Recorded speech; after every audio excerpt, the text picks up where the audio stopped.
You're not your father. How do you know? Because no one is his own father.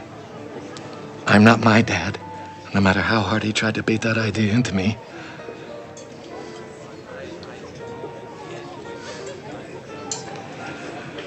I find the world a bitter and complicated place, and it seems to feel the same way about me. For a generation of filmmakers who came of age during the period of New Hollywood cinema from the 1960s to 1970s, that is a time period that clearly looms large in their collective imagination. 2 years ago, Paul Thomas Anderson arrived at the Oscars with yet another sappy, nostalgic, but interesting 1970s-inspired film, Licorice Pizza. Last year, although it isn't exactly the new cinema period, Spielberg's personal coming-of-age story, Meet the Fabelmans, arrived to a bunch of Oscars fanfare, as it detailed how Spielberg's interest in film was kindled, shaping so much of New Hollywood. It's hard to exactly call these period pieces, as it doesn't really feel like it's that different of a period, but technically I guess that's what they are.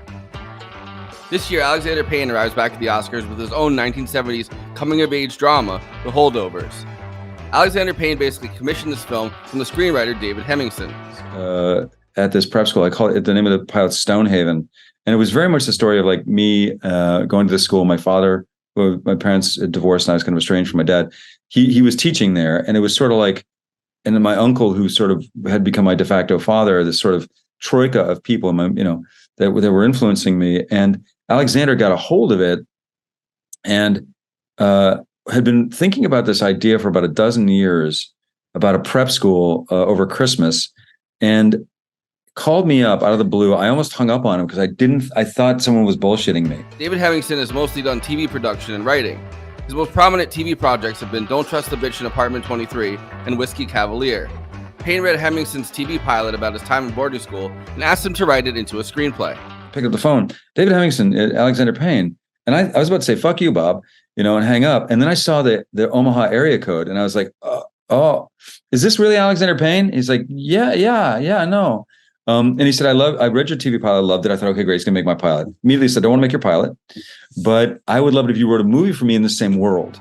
We've talked about another school-related Alexander Payne film, Election, a 1999 black comedy that pitted Reese Witherspoon as an overachieving little know-it-all against Matthew Broderick, a social studies teacher who holds a latent, sadomasochistic psychological grudge against his student and tries to sabotage her run for student government president in a fit of resentment, blowing up his own life and teaching career in the process. Tracy, you're a very intelligent girl.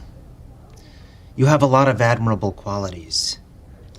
But one day maybe you'll learn that being smart and doing whatever you need to do to get ahead, and yes, stepping on other people to get there, well, there's a whole lot more to life than that. The Holdovers stars Paul Giamatti in a role that's been highly praised going into award season, including the Critics' Choice Award for Best Actor, which also scored us a great picture of Paul Giamatti getting In-N-Out Burger after his big win. Paul Giamatti previously starred alongside Thomas Hayden Church in Alexander Payne's 2004 adaptation, Sideways. It's a hard grape to grow, as you know, right? It's thin-skinned, temperamental, ripens early. It's not a survivor like Cabernet, which can just grow anywhere and thrive even when it's neglected. No, Pinot needs constant care and attention. Where he played a depressed teacher and unsuccessful writer named Miles Raymond, who goes on a road trip with his actor friend Jack Cole. In The Holdovers, Paul Giamatti plays another teacher, an alcoholic ancient civ teacher at a boarding school, Barton, for boys. Namely a prep school for the kind of rich boys whose parents have titles like senator or who can charter a helicopter. Are we really supposed to let these boys just skate by as long as Daddy builds a new gymnasium? Of course not. That's not who we are. But we can't be ignorant of politics. This is also the school that Paul Giamatti's Paul Hunnam went to on a scholarship. He's been at Barton forever, and in fact never leaves the campus. This makes him pray for other professors like Mr. Endicott who do have lives off campus. Every year, one staff member is forced to stay with the Holdovers, the kids who can't go home. There'll be just 4 boys holding over this year. Mm-hmm. Oh, yes, I know a couple of these reprobates. Let's be a little more elastic in our assessment, shall we? It's hard enough for them to be away from home on the holidays. Latitude is the last thing these boys need. Paul, at your core, you're an excellent teacher.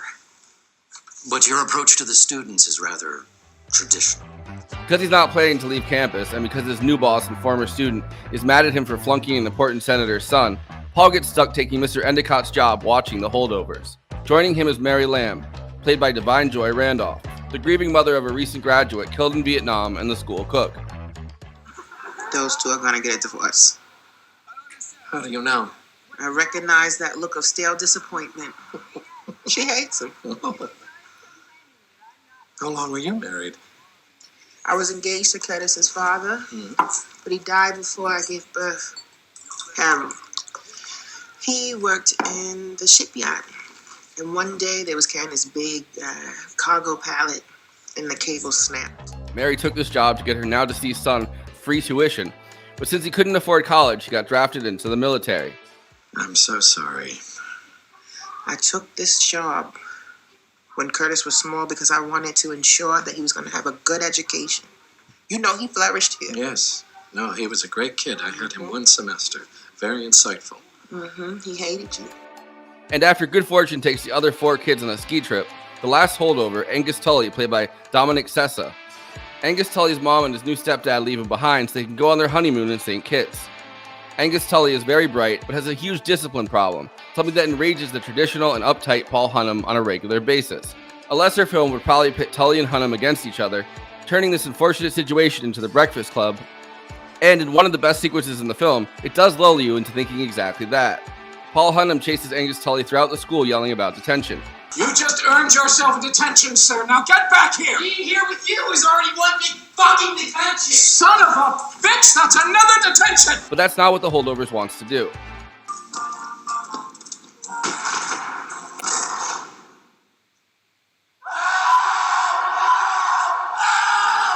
You could also see the film going the way of Superbad or any number of early 2000s coming-of-age comedies where adults inappropriately allow kids to tag along as they party and drink their way through the holiday madness. And it does have a bit of that too. Paul Hunnam even reluctantly brings Angus Tully and Mary to a holiday party. There's even a fart joke snuck quickly in there. But that's not what the Holdovers is trying to achieve. The film sets out to show Paul Hunnam that education is more than just discipline, and that students, especially teenagers, are really just small adults with adult problems and feelings, and not just clay to be molded into a rigid shape and tolerated. Of course, the great irony here is that Paul Hunnam is more emotionally stunted than anyone. His vision of what a teacher is supposed to be is shaped by other teachers, and he's forever living on his boyhood campus, afraid to start a real life. Boarding school relationships are interesting to explore. Wealthy parents feel entitled to control their children's lives while essentially farming them out to strangers. There's a certain amount of ambiguity there, as these teachers and faculty are given all the responsibility of a guardian without any of the control or power outside of academic discipline. Mary and Angus Tully are each dealing with their own things that are also holding them back. The result is perfectly calibrated for someone like Alexander Payne, who relishes these emotional, character-driven, sometimes road trip-driven stories. But I suppose we could call it a field trip. Field trips would fall under the ambit of additional academic pursuits. There's even a fund set aside for additional academic pursuits. I'll go pack.